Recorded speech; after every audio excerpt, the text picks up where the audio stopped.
pledge allegiance to the flag of the United States of America.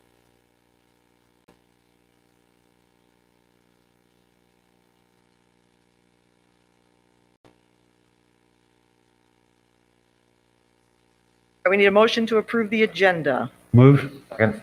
Motion is second. Any discussion? All right, all those in favor say aye.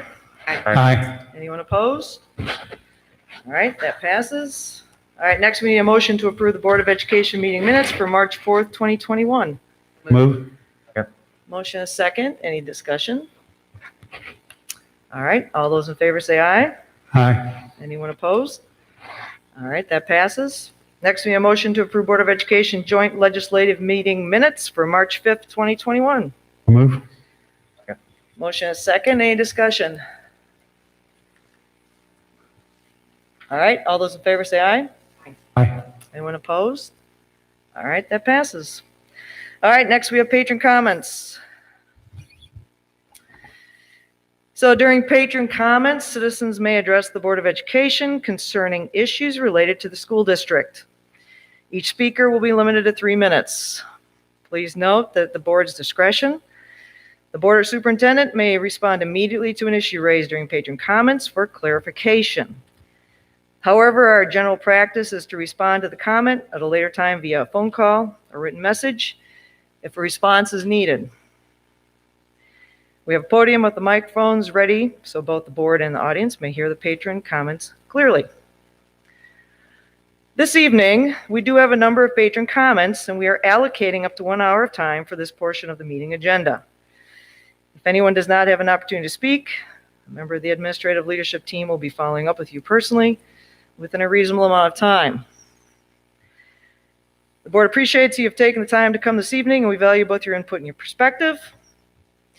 Tonight, I would like to remind everyone that we expect that you will remain civil and respectful in your remarks, and if anyone becomes disruptive, I have a gavel. The purpose of the gavel is to cut you off. We have 5 police officers here tonight. We appreciate you coming to our board meeting to protect us.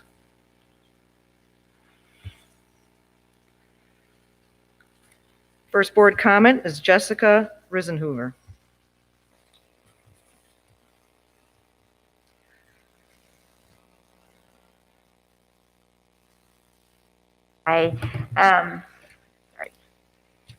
So the thing I'm concerned with tonight is the thin blue line flag that had to be removed from the Eureka uniform. To me, that flag is steeped in racism.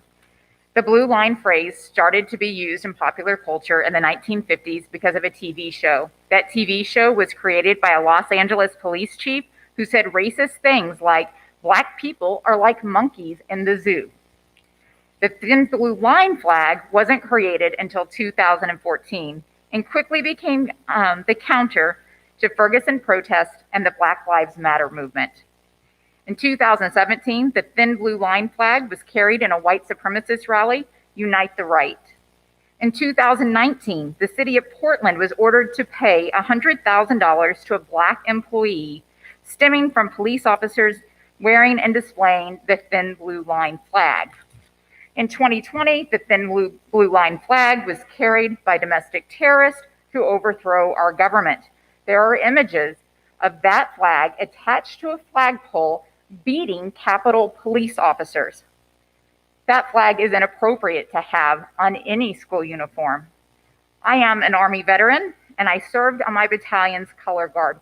I carried the United States flag for our country. The thin blue line flag doesn't represent me. The thin blue line flag does not represent our military. It has been banned from being displayed on our military bases. Now then, I'm speaking passionately about this, but I did have a conversation with a police officer today who explained to me what the thin blue line flag means to him and his just sadness that it has been co-opted by bad people. And I am incredibly empathetic to that. That's unfortunate. But the reality is that our school district is like the military. and we need cohesion. The United States Secretary of Defense, Mark Esper, said it best when he banned these divisive flags. What has always united us remains clear: our common mission, our oath to support and defend the Constitution, and our American flag. I hope if this district ever again chooses to put a flag on any of our uniforms, it will be the flag that unites all of us, the United States flag of America. That's it. Thank you. Next is, Sorry, did you have a question? Sorry, everybody. Did you have any questions? we typically don't ask, Okay. yeah, thank you. Next is Matt Wind.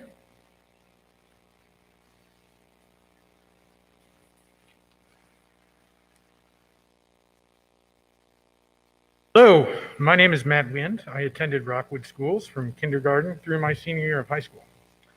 I'm now a parent to a current Rockwood student and a future Rockwood student.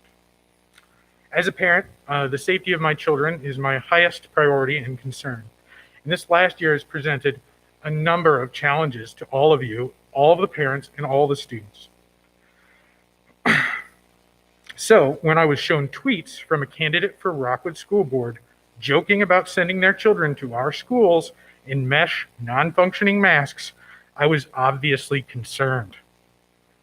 A member of the school board's first thoughts should be about the safety of the students, the community, the teachers, and the staff.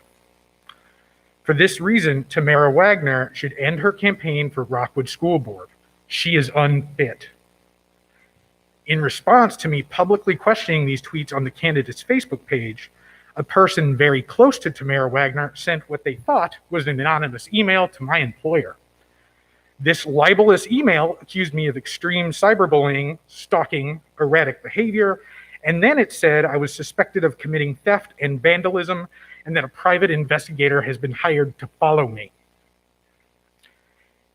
These lies could have stolen my family's livelihood and my career. This is not right. I am owed an apology. This character is not appropriate for school board. Tamara Wagner and your campaign for Rockwood School Board, you are unfit. To the current Rockwood School Board, you need to take my experience as a warning. If my employer had received this from anyone affiliated with the school board, the Rockwood School Board would also have heard from my attorney. To the residents and voters of Rockwood, vote for candidates who take the health of our community and children seriously. Vote for candidates with the temperament to lead and to listen. Vote for candidates with experience. Vote for the incumbents. They have character. Thank you. Next is Margie Rolling.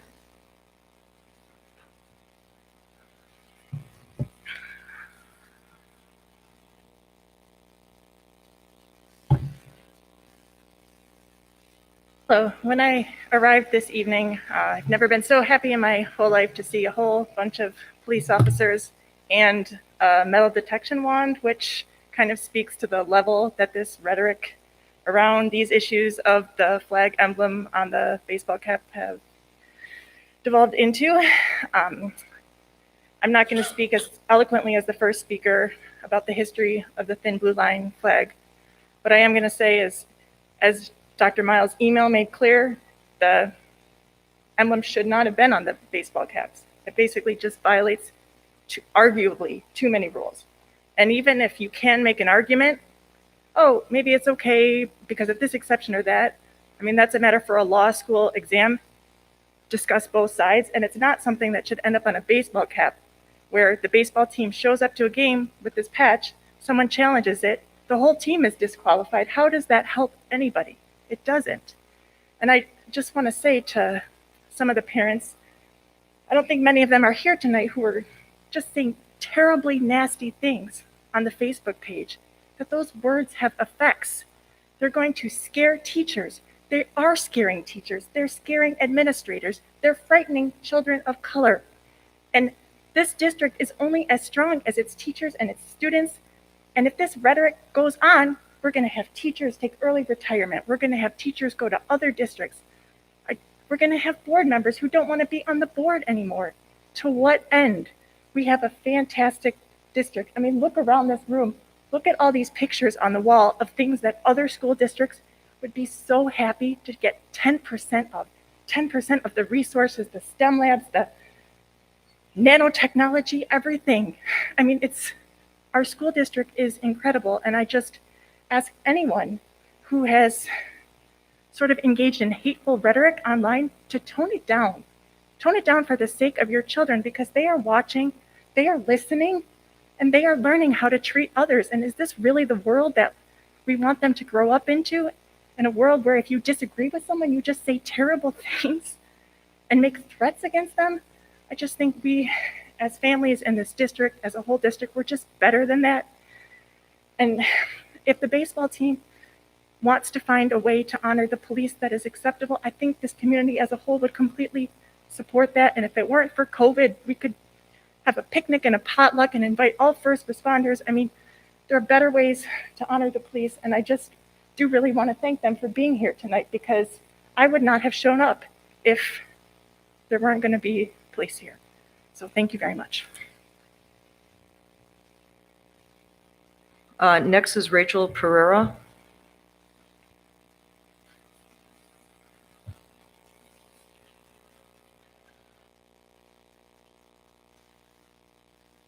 I want to publicly state my support for the actions of the school district as directed by Dr. Mark Miles to the removal of the emblem or symbol of the thin blue line flag on the uniforms of the baseball team of the Eureka High School. This was the correct choice, as allowing it would violate Missouri State High School Activities Association's uniform policies. Please know there are thousands, both in our district and out, that support this choice. Time and time again, I am seeing actions taken by Dr. Mark Miles and other admins within our school district that show they are mindful and concerned that all children and youth feel welcome, included, safe, and cared for, especially those who have felt marginalized and dismissed in the past. This is no exception. I also want to offer a reminder of something that every parent and professional in Rockwood School District should hear, including myself. Don't stand on issues, walk with people. If there is an issue you disagree with or have concerns about, walk with that person. I think too many are treating Dr. Miles like an actual idea that they disagree with or hate, instead of a human being that has a whole life outside of this job. They are spewing vitriol in the form of not just disrespect, but abusive emails and voicemails. He deserves dignity and respect, even if, and especially if, you disagree with him. That shows your character. I've never seen or heard of him treating anyone with anything less than respect, regardless of what threats, personal insults, and belittling is spoken to him, which I've heard has happened often in the past couple of days. Listen to understand. Don't listen to respond. Ask why they think the way they do. Ask them their experiences and whom they represent. Offer them an opportunity to do likewise for you. Listening to understand doesn't obligate you to agree, but it does allow you the opportunity to have empathy. Empathy is what will heal division, not being right or having the last word. Our children are watching. They're watching how we treat others with whom we disagree. Let's not stand on issues. Let's walk with people.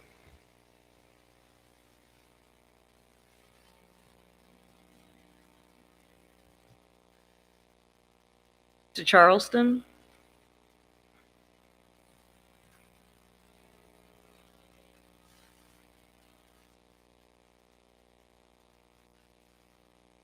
My name is Lisa Charleston, and I have one student at Stanton Elementary School and two at Rockwood South Middle School.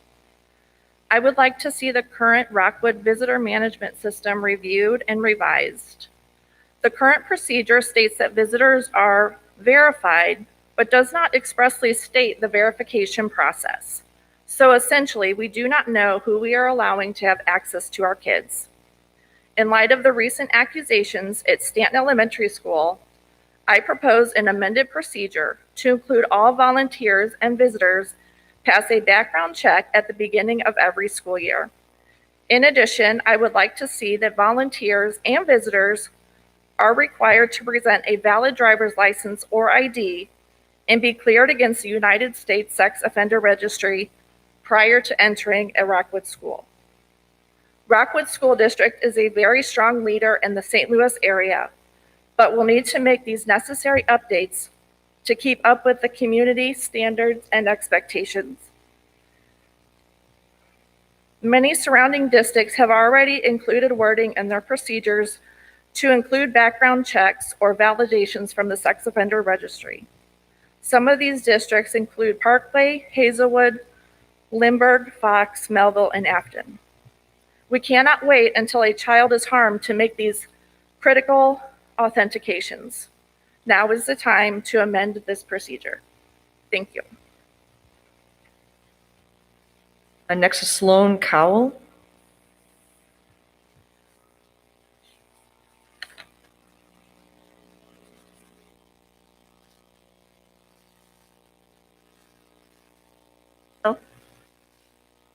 I would like to just say what Jessica said, but I have my own speech, but hers was awesome. And I, like Jessica, am also a veteran, and I proudly served in the U.S. Army, but that's not why I'm here today. I'm here today as a member of Rockwood REAL. For those of you not familiar with Rockwood REAL, REAL stands for Racial Equity and Anti-Racism Leadership, and our mission is to embed anti-racism into every aspect of the Rockwood community. We would like to voice our support of the district with its decision this week. We're coming here as a group with positivity and gratitude. We want you to know that we are here and we support you. Thank you.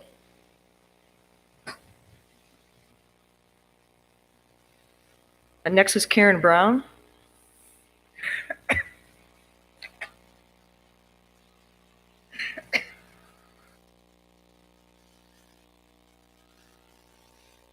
My name is actually Kama Brown.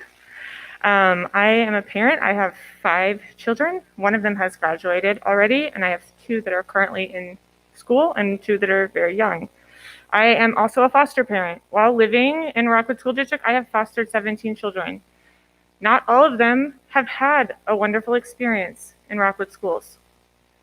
I fully support the direction and the leadership that Dr. Miles is sending our children in. I want successful students. I want safe students. And I just came here to completely support his leadership, what he's done, the Way Forward initiative. These are critically important to the children in these schools. They are critically important to the parents who are parenting these children. And that's what I came here to say. Thank you. Apologize for your name. Like Karen. Next is Jackson Brown.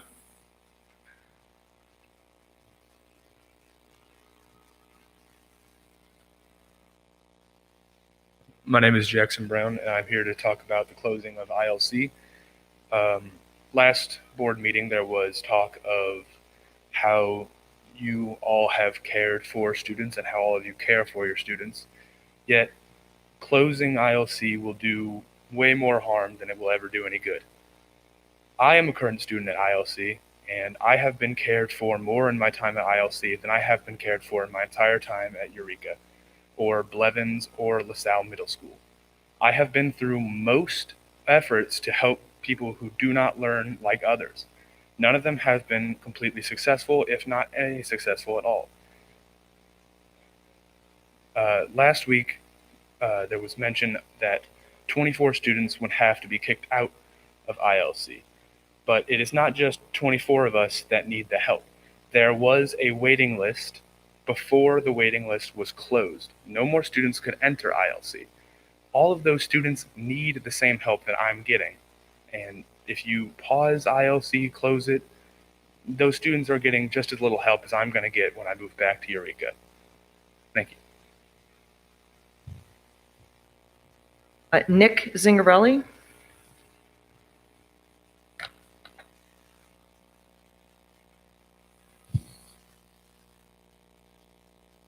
Evening. My name is Nick Zingarelli, and I just wanted to take this opportunity to express my sincere appreciation for the support that myself, my wife, and my daughter have received from the majority of the school board, Dr. Miles, and so many members of the Rockwood community.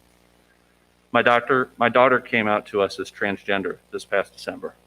My wife, Rebecca, and I support her 100%, and almost without fail, we have seen our daughter receive the same support from teachers, administrators, and of course her classmates. Unfortunately, there are efforts in this state to marginalize transgender youth in Missouri. Bills are pending in the Missouri legislature that threaten their rights to receive medical care and to join their cisgender friends on sports teams. As many people know, transgender athletes have been permitted in the Olympics since 2004. Not one has qualified to participate as a transgender athlete. It is a myth that transgender children have any biological advantage over cisgender athletes. The Missouri High School Athletic Association currently requires that trans girls cannot participate in girls' sports unless they're on puberty blockers or are taking gender-affirming hormones for 1 year, both of which block testosterone production to the extent that testosterone offers a biological advantage. Bills like these are offered as a solution where there is no problem.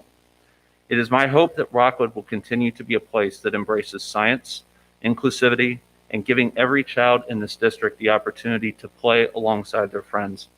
And as a side note, my wife, my daughter, and I moved here from Cincinnati about 2 years ago, and we chose to live in this particular part of Greater St. Louis because of Rockwood. We want to see it continue to be the place that we chose to live in. And so far, again, almost without fail, that's what we have experienced. And we really hope that the composition of the school board and with Dr. Miles' leadership, it continues to be that way. Thank you for your time, and thank you for your support of my amazing daughter. Next is Deborah Stein.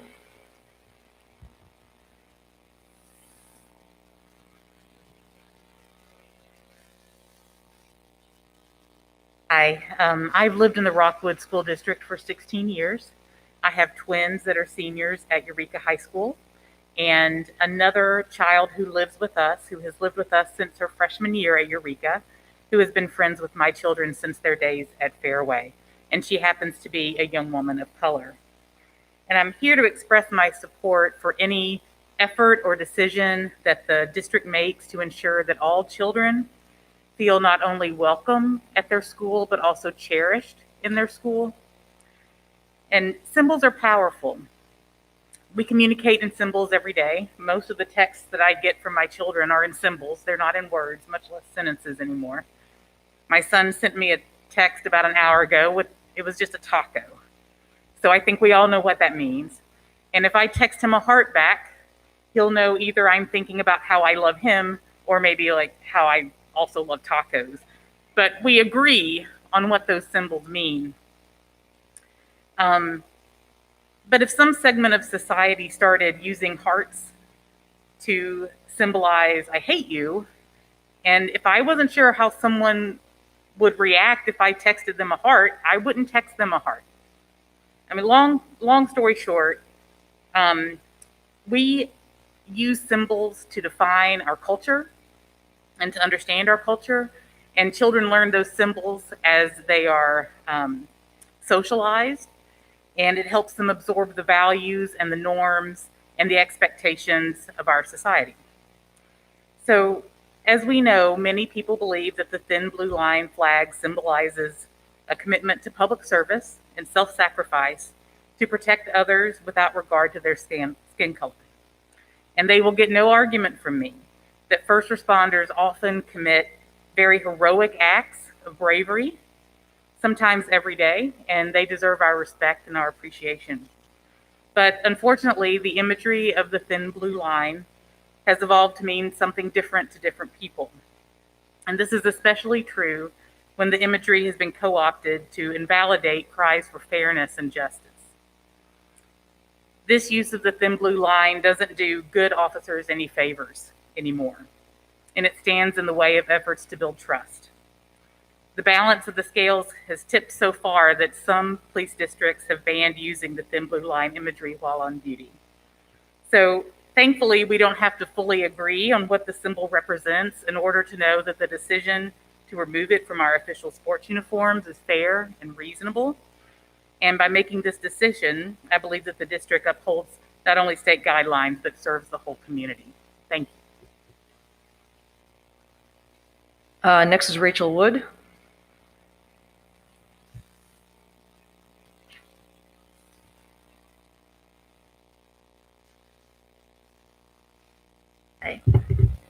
I've kept my children virtual this year, not because of fear of the virus, but mainly because of fear that they'll be harmed by the response to the virus.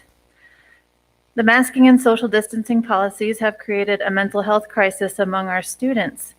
On February 4th, a group of students presented survey results here showing that 550 out of 800 Rockwood students who responded have thought about or attempted suicide in the last year.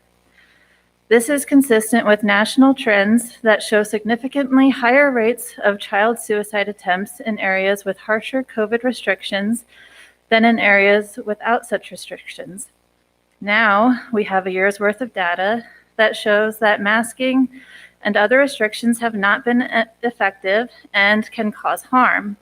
It's time to acknowledge this new data and abandon failed policies. Our children need smiles, fresh air, and normalcy. Research has shown that children are extremely low risk for acquiring COVID and for transmitting it to adults. CDC data has shown that most people who contract COVID wear masks all the time. The latest CDC mask study shows that the difference between infection and death rates in areas with masks compared to areas without masks is less than 2%, and is statistically insignificant. In fact, a Johns Hopkins study showed that infections dropped by 42% after Texas dropped its mask mandate. In contrast, many studies show that masks are causing negative physical and psychological effects, including but not limited to self-infection from rebreathing viruses and bacteria, increased breathing rates, irritability, headaches, malaise, fatigue, skin rashes, dental decay, depression, impaired hearing, impaired learning, and impaired recognition of social and emotional cues. Any educator worth their salt knows that children need to see the mouth to acquire language and literacy skills. We all have 12 cranial nerves that help us to receive input and assimilate information. Masks block 6 of those. Half of the intelligence of how we learn from the world is lost when we mask. Many neurologists around the world predict that long-term masking will lead to decreased cognitive function and early onset dementia and other neurological disorders. I will email the rest of my statement along with about 50 links to studies that confirm everything that I've said, and I hope that you'll consider it and make an intellectual decision and not an emotional decision. Thank you. Rebecca McLeod.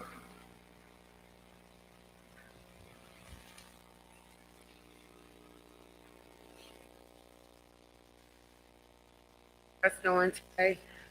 Basically, I don't have anything written out. I'm a parent from the Voluntary International Choice Corporation. My daughter's name is Israel McLeod, and she was attending Rockwood Valley Middle School. She is no longer attending Rockwood Valley Middle School due to the fact that my daughter was attacked with racial slurs.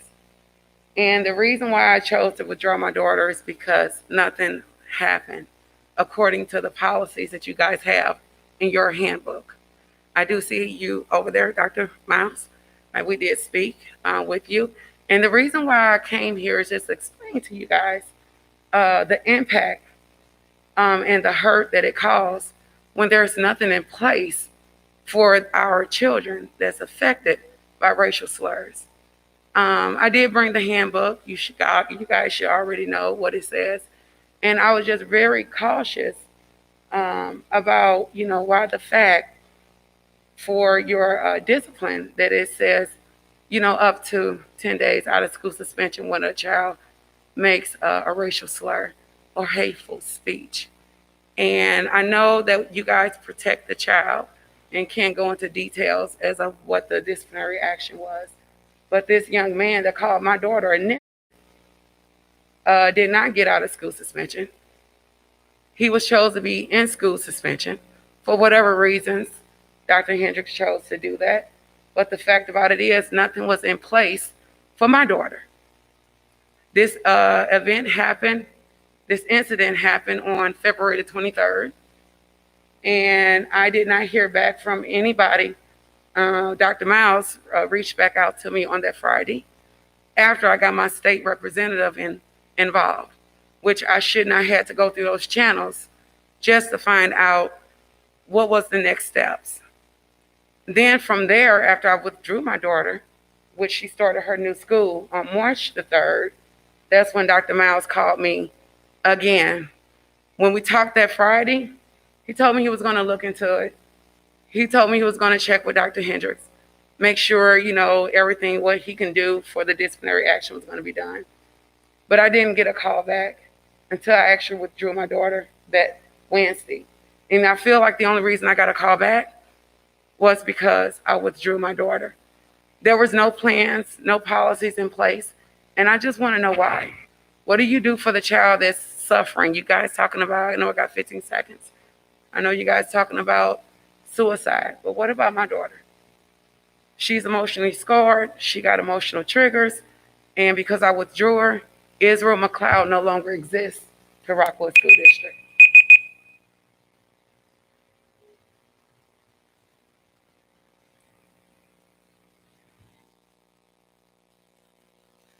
Next, we have superintendent and board comments. So we'll start with our superintendent, Dr. Mark Miles.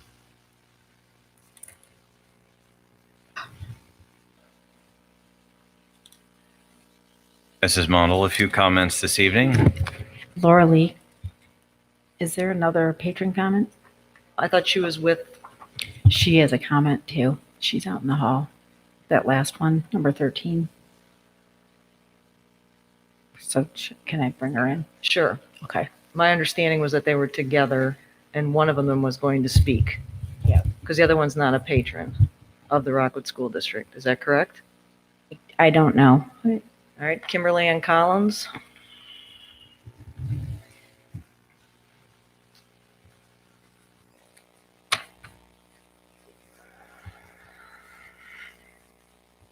How you doing? Thank you.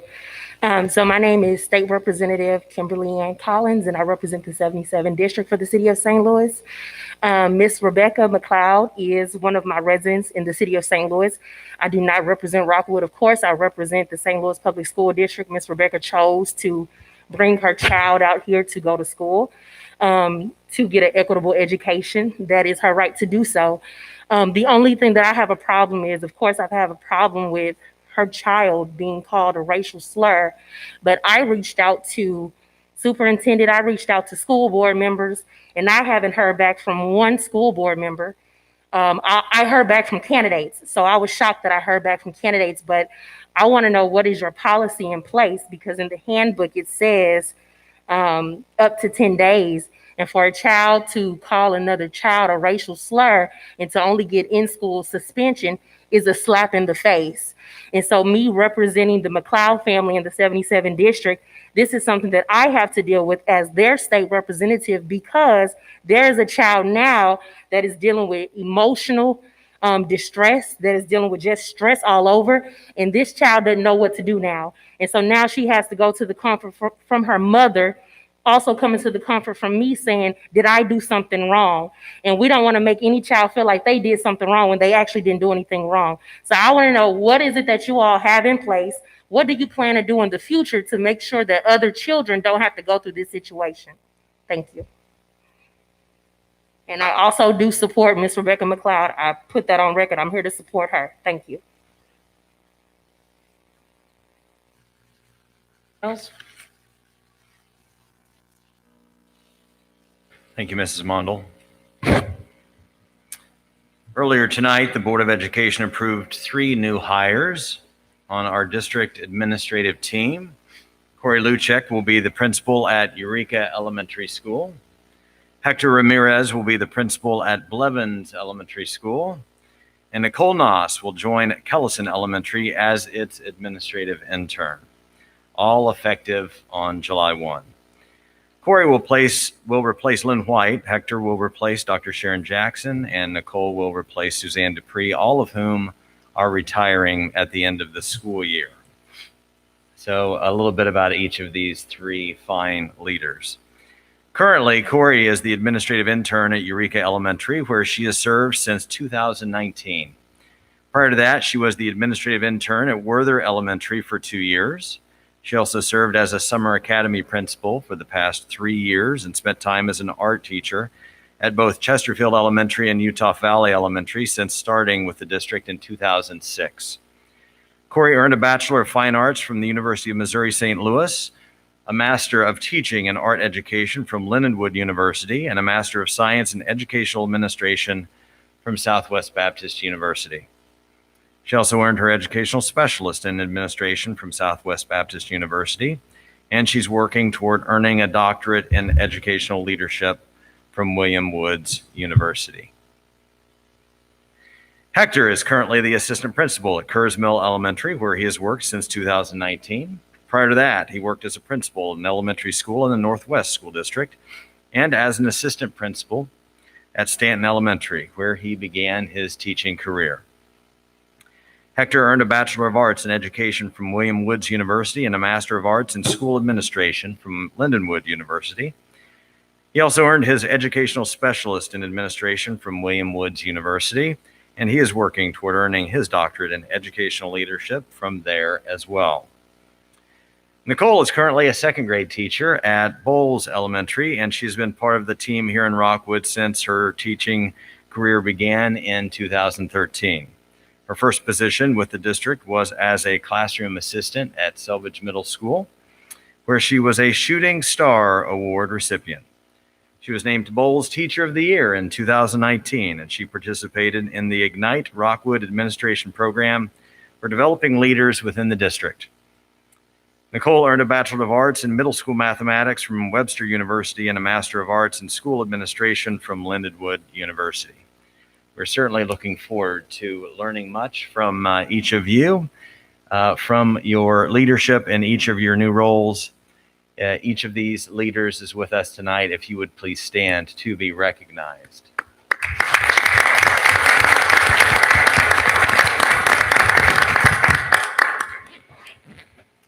I'd say welcome home, but you were already home. So welcome to new positions.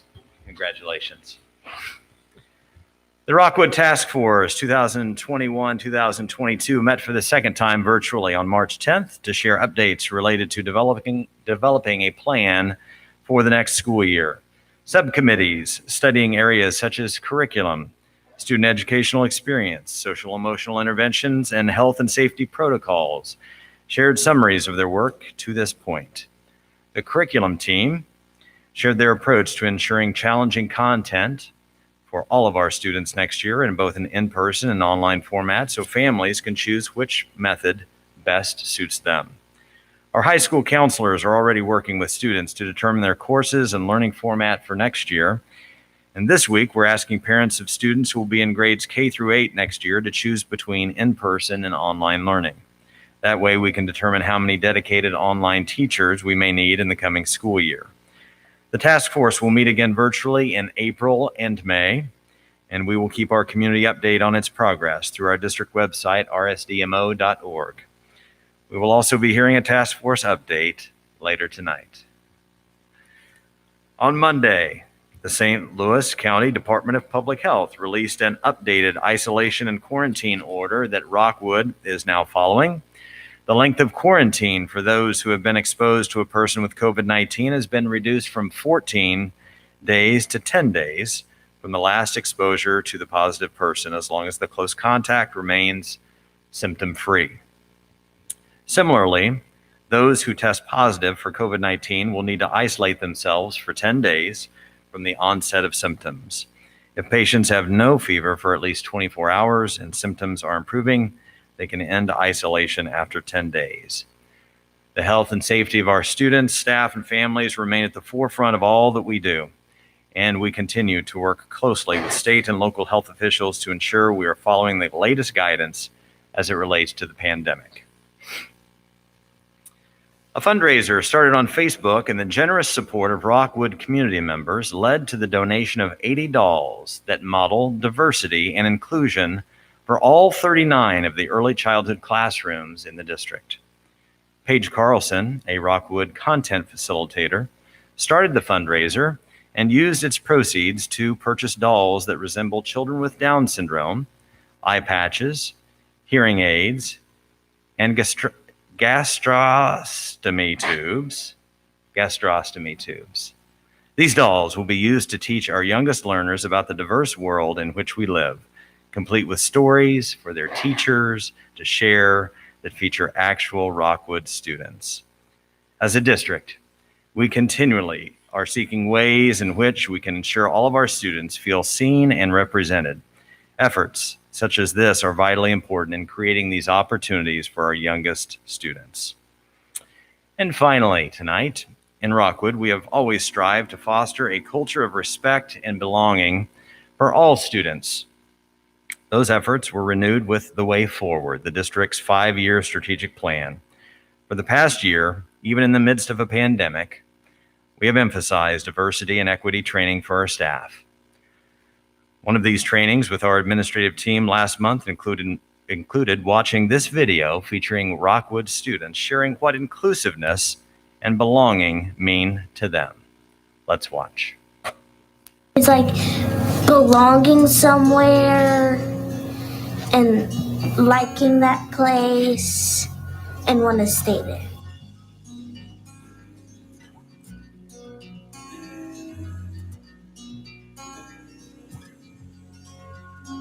To belong, it means to feel like accepted and feel like that you're part of something, that you're happy with what you're doing, and that you have people that you can rely on and that will help you to get where you want to go. So being accepted.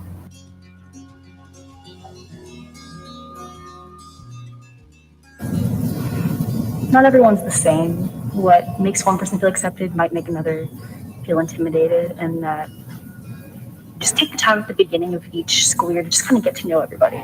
As long as you make it clear that you are there and that you're not going to shame them for opening up, they're gonna be vulnerable with you, and you can accept them for whatever challenges they have.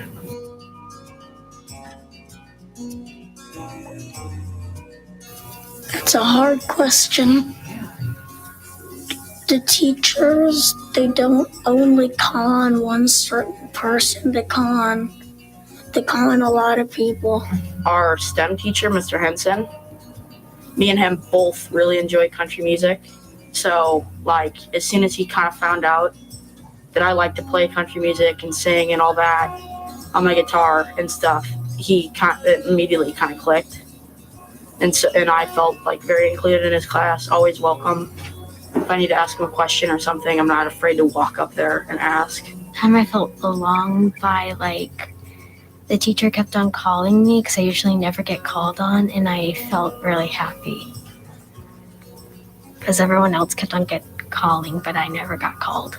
With counselors, let me know that you're listening to me. Like if I have to you have to relate to me for me to be able to talk to you. Like, if you don't know my situation, you can't help me with it because you don't know what I'm going through. So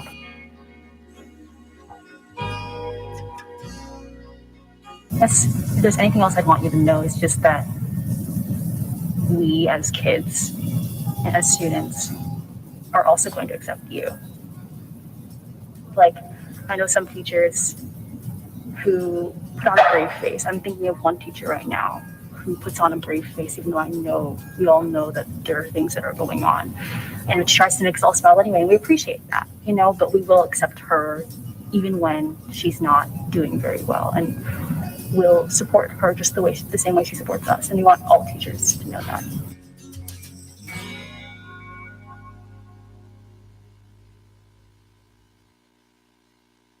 What a powerful statement about access and belonging directly from the voices of our students. I want to thank Mr. David Morrison for his introduction of new vocabulary this evening, gastrostomy. I got it better that time. I continue to learn. I'm a lifelong learner. I see a number of our first responders here with us this evening.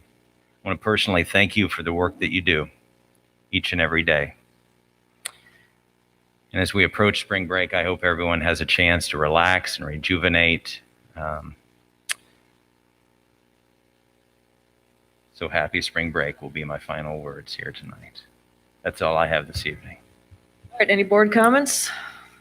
Just like to comment, I had the opportunity, Director Miller and I were at Baldwin Elementary. And it's the first time I've had a chance to get back into our schools. And I'm telling you, our kids are resilient. They are learning. They are active. They're engaged. We saw some amazing presentations from fourth graders. I'd hire them on the spot to do some public announcements for us. And the teachers were engaged. We saw kids that were Zooming, kids that were rooming. We're in a good place. Our kids are learning, and we just need to hold on to that.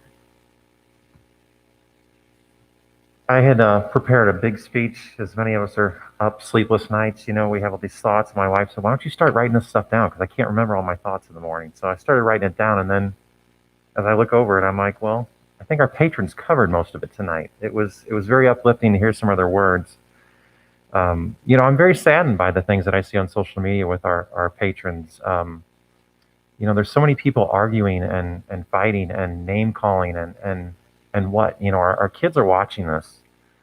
And it's so hard to watch a community be ripped apart over silly things. I saw two guys, it was over 40 posts on social media. They were going back and forth. And at the end, they were making comments on each other's appearances at that point. It had nothing to do with the original topic, but that's where it went. And it's disgusting. And I'm fearful for what this is doing to the community. And I just think that we've got to remember that we have accomplished so much in this year. We have so many things to celebrate. Through Dr. Miles' leadership and his team, we started school in the fall and we've not shut down. Many districts can't say that. We've kept our kids in school. And that has made such a difference for them. Tammy, like she said, we were in schools today. We've been in schools. I've been in schools with Dave, Doreen, and Lisa, and our kids are doing so good. I mean, they're learning. They're happy. You would never know that, COVID has happened, aside from our new outfits that we wear. They're just excited to be there, and I think we need to celebrate that. We need to celebrate that. Rockwood was one of the first districts to get our kids back in extracurricular activities in the fall. Our older kids needed that. We're playing sports this spring. We didn't have that last spring. That is something to celebrate. We've got so much to celebrate in this district, and we got to stay focused on that and just encourage each other that if you see a friend or a neighbor who is spouting these kind of things on social media, just kindly tell them, you know what, this isn't doing anything that's positive. Let's remember to encourage each other to just stay focused on positivity and come up with solutions with dialogue. This back and forth stuff is not doing anybody any good, and I think we just need to focus on just really trying to stay positive, and that's all I got. Else? Yes, I'd like to comment on something a little bit different. First, thanks for reminding me why I don't watch a lot of social media or even look at it. I appreciate that. But I had a chance tonight as I was listening to the different comments. A couple at the first mentioned that they were veterans. I thought that's really nice that they told us they were veterans. because a lot of times veterans don't even tell us that they're veterans. I'm going to tell you tonight, I'm a veteran. I'm a veteran of the United States Army, 1969 and 1970. I served a year in service in Vietnam in the infantry, and I made it home safe. And I know we have some veterans here on the first responders also. First, thank you for your service to our country, and I'm so glad you made it home safe and sound. Thank you very much. Thank you, Dr. Kinder. I always appreciate you talking about your service. Anyone else? All right, next we have a motion to approve the consent agenda items as submitted. I'll move. Okay. Motion and second. Any discussion?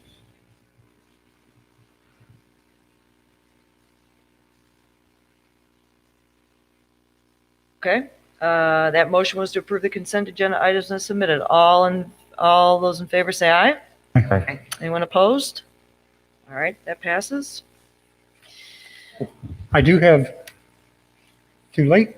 Not too late. I was looking at you. Didn't you know that's what I was doing? looking at the board. Oh, okay. You have 3 gifts. 3 donations.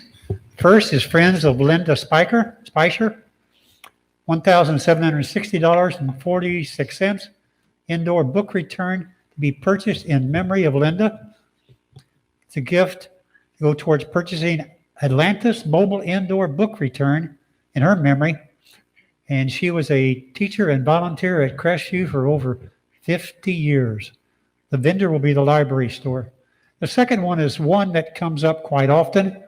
The VJ Mancuso Monetary Memorial Fund, $2,632 to enrich student learning by providing iPads to students. This is not the first time. There's been many times that Mancuso has donated, and therefore the purchase of iPads and provide them to students who need an iPad per their IEP. Donations to Rockwood Summit High School, once again, another organization that constantly donates the Falcon football boosters, $1,365 to be used to fund the Jerome Watson and Ryan Hummert football scholarships. Hummert is to be used to fund the German Watson and Ryan football scholarships. Thank you very much. Is it Hummert or Hummert? Hummert. Thank you, Dr. Kinder. All right, next we have a presentation on the Task Force 2021-22 process. Dr. Lisa Counts. Hello, good Just you? evening. Well, Shelley's going to make a guest appearance in a moment. Okay. Right. We look so forward we're going to that. keep you on your toes here. All right. First of all, I want to say, just how breathtaking it is to be able to listen to our children on that video, right? I mean, like if that doesn't give you something to celebrate and to hope for. And I've seen that video like 8 times and I get choked up every single time. And it's such the good fortune that we have in our district. And when you mention going to schools, that's our lifeblood. Like that's how I learn and grow. And so do our teachers and the rest of the adults. Like I learn from those children every single day. So kudos to our amazing communications department for capturing those voices, because that's why we're here every single day. And the dialogue we're having is so that every single one of those beautiful children belong and feel safe here. So I love that video. We should watch it every board meeting. That's my recommendation. So, okay. So back to why I really was called to come up here. Task force update. Well, Dr. Miles gave my whole report. So thank you, Dr. Miles. No. So he did encapsulate a lot of what I'm going to talk about tonight, but I have a few more details. So I have the privilege of leading our Task Force 21-22. And, there was some question about, what is this task force doing and what's the role? And really we see this as our mechanism to make sure that we are transparent and communicating out to all areas of our community we have subcommittees that have been working really since last March, right? Thinking about how we're going to work through this pandemic. How will we get back to school? We did that. We got back to school. How are we progressing along the months as quarantine things are changing and numbers are going up and down? So those subcommittees have really been working all year round. So that's not new. But the task force is really what I like to think of as our mechanism to make sure that we are keeping constituents informed along the way as we start looking at the school year of 21-22 and coming out of a pandemic situation. I understand we may not totally be out of it. I can't predict the future. I wish I could, but we certainly are looking ahead to really focusing on a school year in a post-pandemic situation, or at least hopefully as much as we can. So that's kind of the role of the task force. So our purpose and work, again, we want to finalize our plans to start the 21-22 school year. The participants, I should have probably said that on the last slide, participants on this task force, we tried to have a representation from across the district. Like any district committee we do here, you know, we're a huge district. We represent 21,000 students. So, you know, certainly we have to have a reasonable number, but we tried to have representatives from elementary, middle, high school. We have parents on the committee. We have some students on the committee, district representatives, counselors. We tried to have a cross-section across the district. So the work of the work of the task force is different than some of the other district committees we've had. And I can think of several of those. You all have served on some of those committees where we meet monthly, we meet every 2 weeks, we roll up our sleeves and we sit down and we're working, right? This task force is their goal is really to do a lot of listening, review proposals we bring forward, ask questions, give us feedback to continue the work of those subcommittees. Some of those district subcommittees are those groups that you hear from often in our board reports. So for example, the curriculum department has many subcommittees working on what does online learning look like in the future? What does in-person learning look like in the future?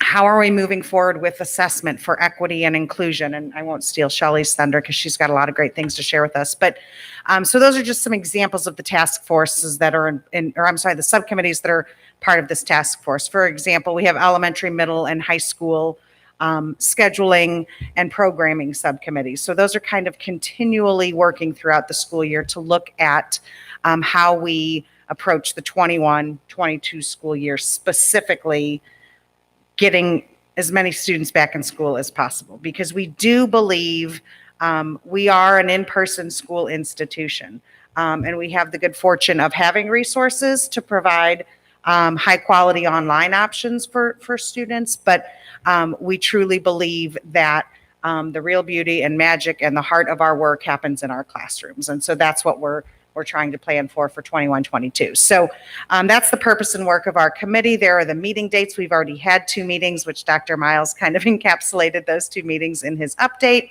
We've got a couple more meetings scheduled, with then the next step to come to you all and present to you what those proposals will look like. Some goals and parameters of our work.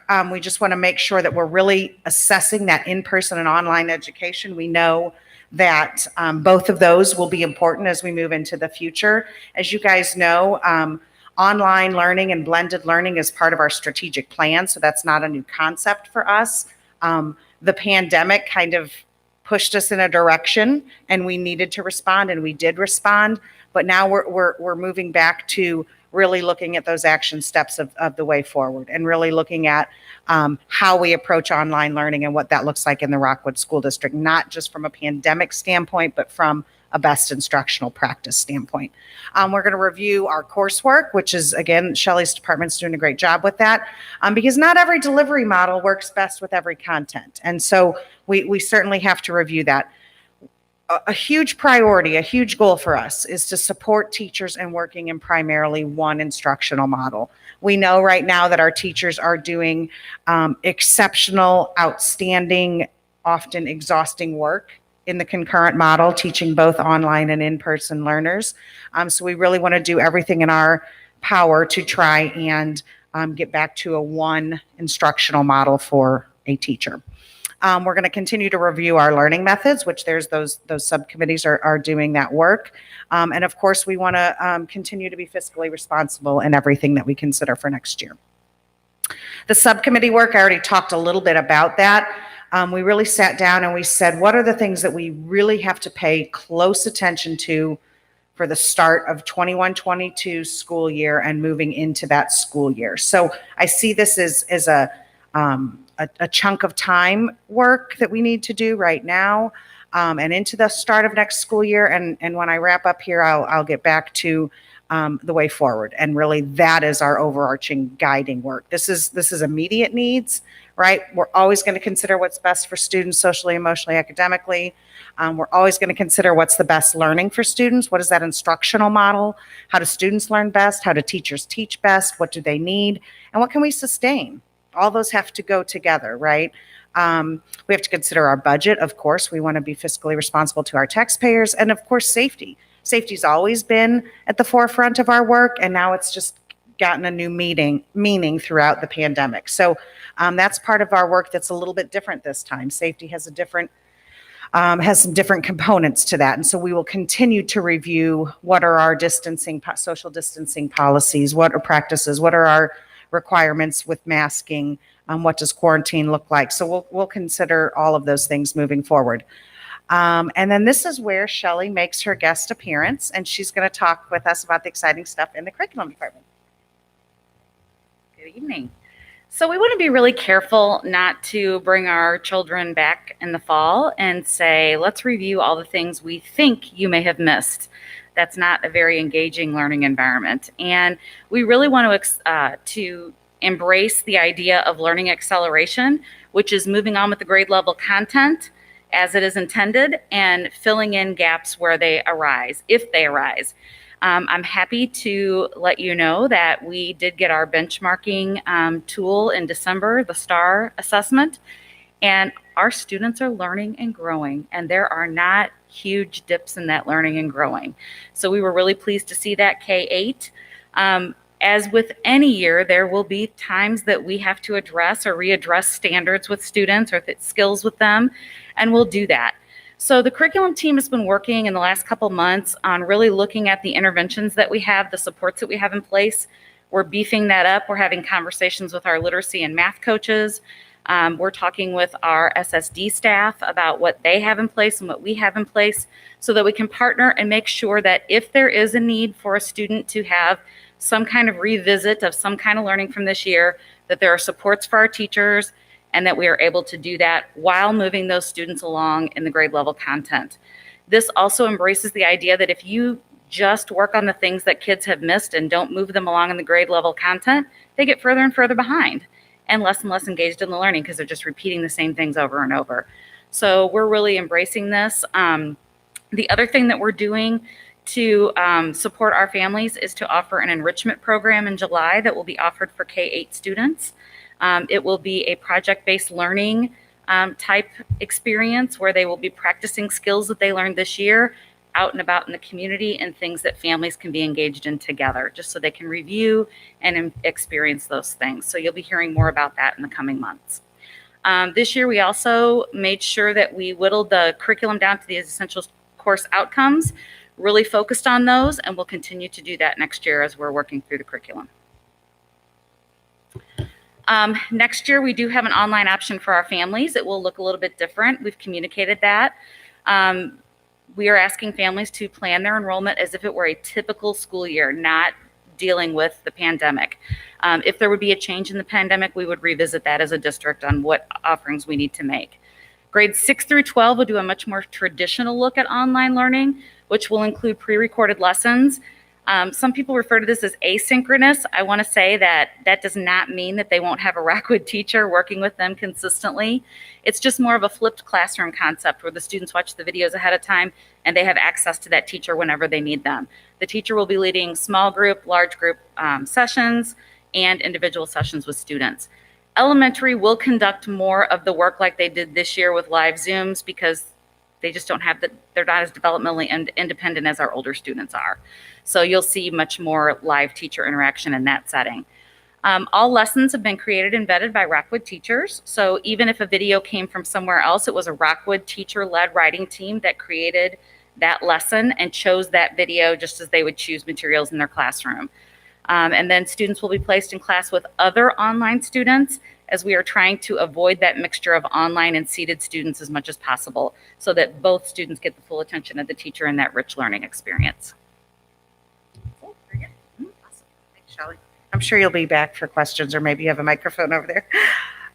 Enrollment plan. So this ties in with what Shelley just discussed. So you've probably seen these floating around out in our district communications. We are currently almost to the end of the window.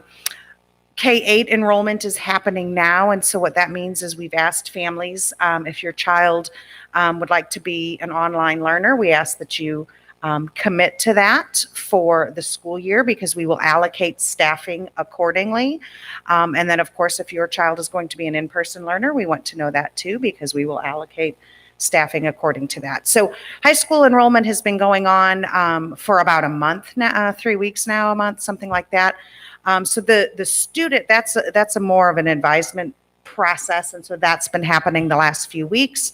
I love to give a shout out to all of our counselors, and when we come back from spring break, it'll be a shout out to some of those to the elementary and middle school counselors too. But our counselors are personally advising individual students and families, and so even through this enrollment process, if a student and or parent checked, yes, I'd like my child to be enrolled in Rockwood Online, those guidance counselors are going back and having conversations with those families and really discussing what that looks like, not to encourage or discourage, but because it's going to look different next year than it is this year, we want to make sure everyone has all the information they need to make that decision. So huge kudos to our guidance departments, because they are meeting with those individual students and really making sure we're properly placing students in the right platform. So huge work, and we're so grateful to them. So the high school, their process will probably be done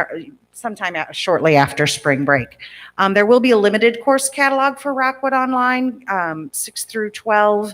Again, two reasons. Number one, not every content area is best suited at both platforms.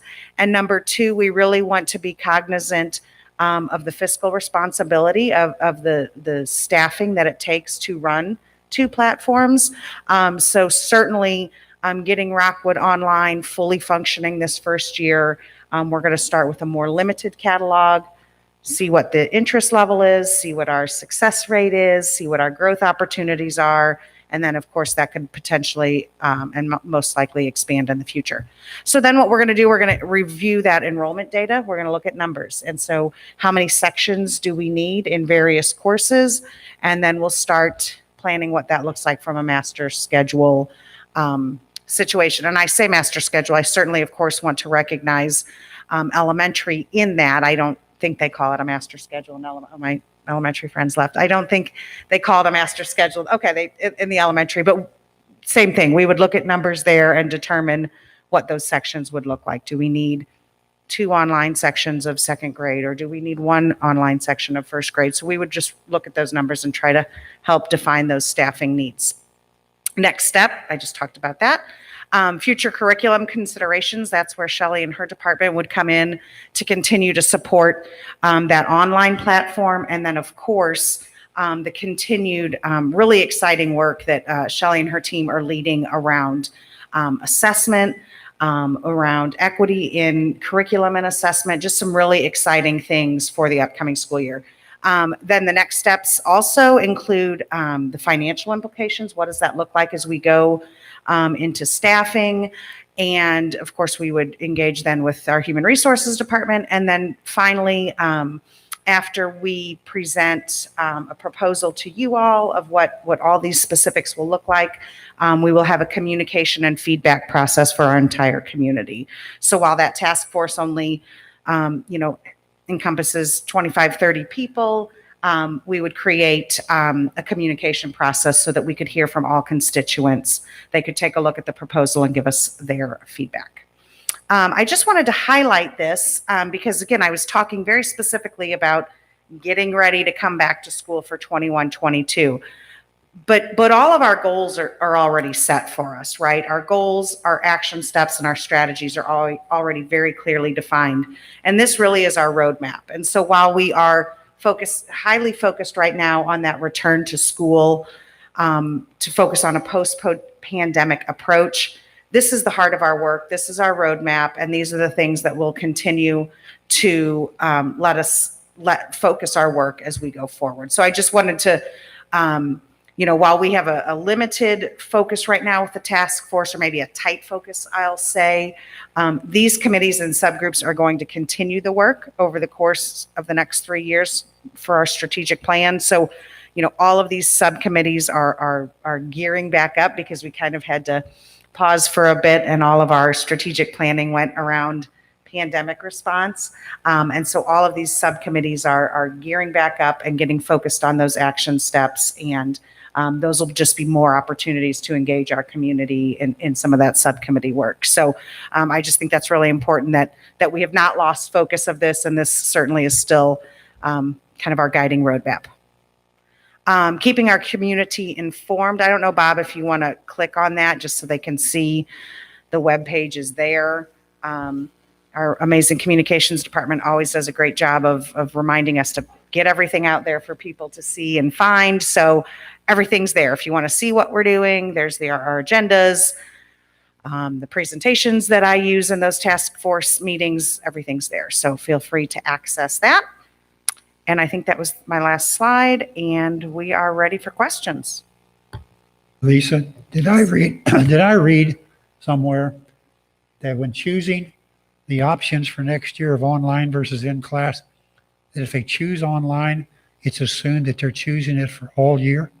It is. And the reason behind that, Dr. Kinder, is the staffing implications, because we will allocate staff accordingly. And so this year, while there were opportunities to kind of move back and forth, that's because our teachers were doing both throughout the school year. Next year, we will have online staff members and we will have in-person staff members. It bolded and highlighted and all that. Yes. So they definitely all know it. Yes. Okay, good. Thank you. Yes. And that's what helps with this advisement process that our guidance counselors are really, really doing a great job with, because when they have those personal conversations, they're saying those things to parents like, okay, remember, this is a year-long commitment. Goes for the other way too. If they're in, then they can't go to virtual. Right. Unless there's a major catastrophe. Exactly. They have to, yeah. Right. Like we would always do in any given year. Okay, thank you. Mm-hmm. So I have a question. So you mentioned 6 through 12 is going to be like all pre-recorded things, and they'll have access to a teacher. Is that one teacher they'll have access to that will cover like science, math, language arts, or what? Great question. So while we don't have the entire roadmap designed, right.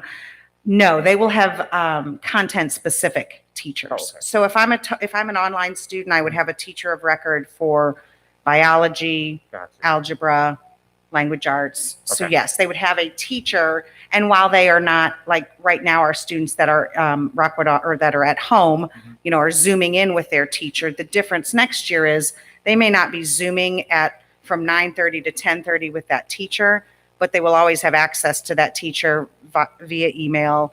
That teacher will have time set aside to meet with those students as needed. It will be more independent work, like with the pre-recorded lessons, but they will certainly have access to a Rockwood teacher. Okay. Dr. Count, I have a question. You talked about the learning acceleration, which I think is definitely the right direction to go. Are we looking at priority standards, though, so that we aren't covering this wide range of everything students should know in a grade, but what are the priority pieces so that we can focus on those and thus close that gap much quicker? I think, Shelley, weren't you talking about that with the benchmarking? Yes. So we have identified anywhere from 10 to 15 priority standards for most classes. It's about in that range. We currently have those priority standards on the website. So if you click on any title for any course, it will come up and show you what those priority standards are. So that's really where we're focusing our assessment work next year with teachers, is really assessing those and focusing on those so that kids reach mastery in those priority standards. And along with that, because you I want to make sure that I was reading the slides right and listening to you at the same time. So there'll be interventions to support students, though, that aren't at that point. Correct. That's correct. Hmm. And is there any thought to compacting any of that for students who need to move forward? We always have enrichment opportunities for kids, and we will be working with teachers for kids that are further along to deepen their experience. We've been doing that a lot with elementary math, and it's been very successful. We do it with literacy. It's much easier because it's just you give kids different books and teach It becomes more deeply. complex in the Yes. skill level as you spiral up. Correct. I just want to make sure that we're not forgetting both spectrums. No. Okay. Shelley, you mentioned the STAR test, Yes. correct? And we had an opportunity to look at the data, and it was very encouraging. Yes. Yes, we were very pleased. And we do get individual reports on each student. So when we start off the year next year, our teachers will have that data in hand and know what to address right away. Also, don't you test again though in the spring? We do. I mean, you'll have more recent data than the. Correct. This was sort of like telling us we're on the right track, but we'll have more current data. Yes, and we're asking all elementary teachers to give a BAS before the end of the year, so we'll have that. And then any local assessments that teachers give. So we've had plenty of data all year long, and we've been monitoring that. We feel really good about where we are on things. I think there's this whole national debate of the lost year, and we did not have the lost year. We taught and we learned, and it's been good. What grades take the STAR test? K through 8. K through 8. What do the high school take that's comparable? Anything? In the course exams? Our kids that are reading below grade level take the STAR test in high school, Oh, okay. 9th grade. Good, thank you. Yeah, so we know that coming in and we have that to work from too. Lisa, you also mentioned you'll be working with the teachers who work with kids with IEPs. Can you be a little bit more specific about that? Well, Special School District has, assured us that they will follow whatever platform that we are following. So there's certainly some question about what that could look like for individual students. And again, it's kind of back to that advisement process that for students with IEPs, that advisement may just be a larger team than just the guidance counselor. So certainly, like Shelley said, we've got many interventions in place right now, currently and have, and that just may have to look a little different moving into next school year. Certainly, if we are still in kind of this in between, when we're talking about medically fragile or we're talking about health conditions, we may still have to make some of those considerations, and we're certainly equipped to do that. Special School District has been very responsive this year. I can say too that they're giving us 3 additional staff members next year. So we're going to have an extra psych examiner who will be working with us just on MTSS and 2 instructional coaches. And we are hoping to house them with our district coaches so that they can collaborate together on MTSS. So we feel really good about that. And then Carmen Harris and I have been working quite a bit on finding those gaps in our MTSS and identifying those interventions. So we're looking right now at beefing up a little bit of literacy at the elementary level. We've got quite a bit, but there are a couple of gaps there that we want to fill. And we just filled K through 8 math with a really great intervention. So we're feeling good about the direction that we're taking. You want to tell for those who are joining us via YouTube, you want to indicate what that means, MTSS means? Yes, that's multi-tiered systems of support. So it deals with all the systems of support that we have for the whole child. So academic, social, emotional, mental health, behavioral, and we are adding college and career readiness on there as well as a system of support. So we've been digging into that academic piece quite a bit, and we're going to be beefing up our efforts on the other areas as well. What are the plans for the CCL next year? Is it going to reopen like it was, or is it going to stay like it is this year?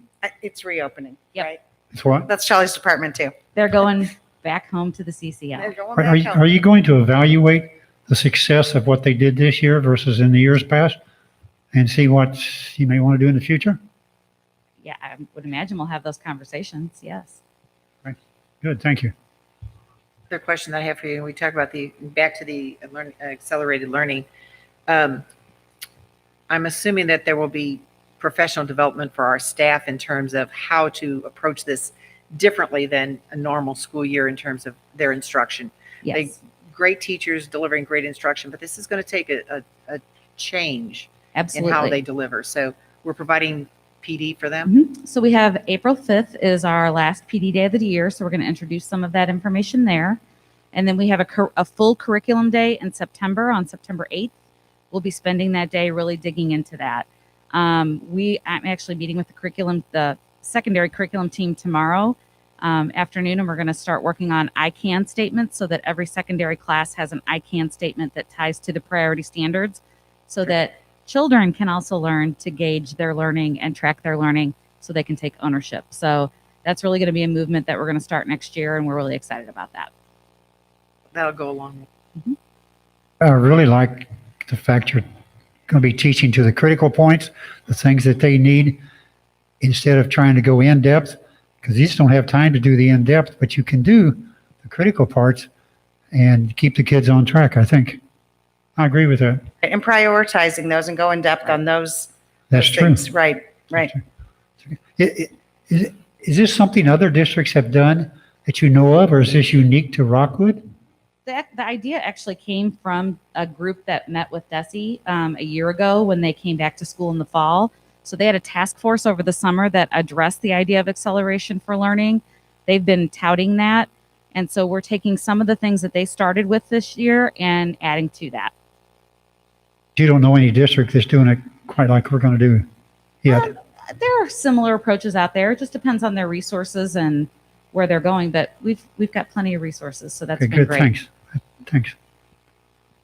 Well, you touched on this a little bit when you spoke about, the national voice of this learning loss. And I think another important thing that's helpful for the community at large to know is about the online option and the virtual option, which we've always offered. And several years ago, were mandated to offer. And so that has always existed for some of our students who need that. It's only gotten the legs and the more ears to tune into this because of the pandemic. And obviously, looking into next year, there's a combination of the two factors that are weighing in with this. But it's something that we'll always have as an opportunity for our students. This has been going on for several years. It's a national movement called personalized learning.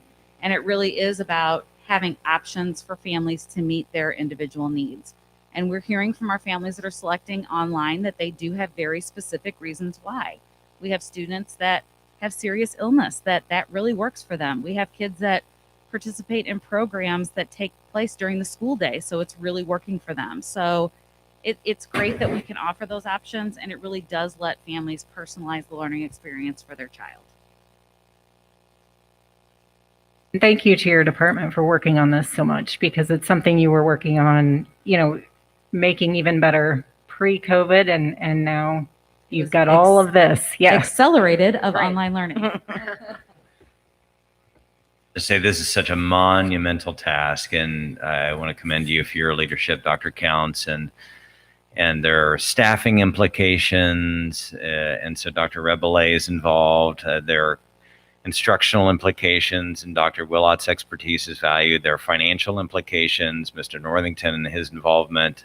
It's a true team effort, and Dr. Counts, you're leading this group so very, very well. Well, thank you. I have a great team. I'm just kind of rallying the troops. They're really the masters of all the good stuff. Any other questions? Awesome. Okay. Thanks, you guys. Appreciate it. Thank you. Oh, that was close. All right, next we need a motion to approve revisions to policy 0321, school board officers. So move. Motion is second. Dr. Mark Miles, are you going to talk about this? One of my favorite things to do is take out the red pen and look at some of our policies. And so Janet can attest to that. And we discovered that one of our policies, policy 0321, was not in compliance with an update with a previous Senate bill.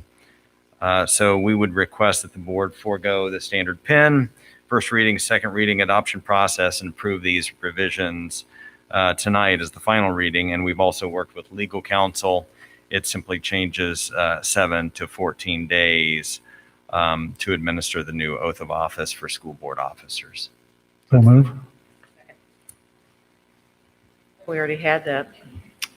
What? Are you trying to trick me here? We already had that. the discussion now. The motion was to approve revisions to policy 0321, school board officers. All those in favor say aye. Aye. Anyone opposed? Thank you. All right, next we have, okay, I gotta admit, the one thing about wearing a mask is I can't, can't turn pages. All right. Next, we need a motion to approve the bond issue purchases and related contracts over $150,000 from Byrne and Jones Construction for repaving of parking areas GPE, Green Pines Elementary. So move. Motion is second. Good Chris evening, Friend. everybody. We have two contracts on the board agenda tonight for approval. They're both paving projects for this upcoming summer. The first is at Green Pines Elementary, and it is a complete renovation of the entire parking, hard surface parking areas around that building. Bond issue or Yes, it is. still a bond issue? Good. Was the motion, yeah. I didn't hear that part of it. Sorry. Anything else? All right, so that motion is to approve the bond issue purchases and related contracts for Byrne and Jones Construction. All those in favor say aye. Aye. Did you say bond issue? Anyone opposed? Next, second motion to approve the bond issue purchases and related contracts over $150,000 from VJ Cement Contracting for repaving and parking areas Wildwood Transportation Lot. So move. Motion is second. Did you say it's a bond issue? Chris Friend. Yes, it's a bond issue. Why would you even acknowledge that? Thanks, Chris. So this is the second general contract for VJ Cement.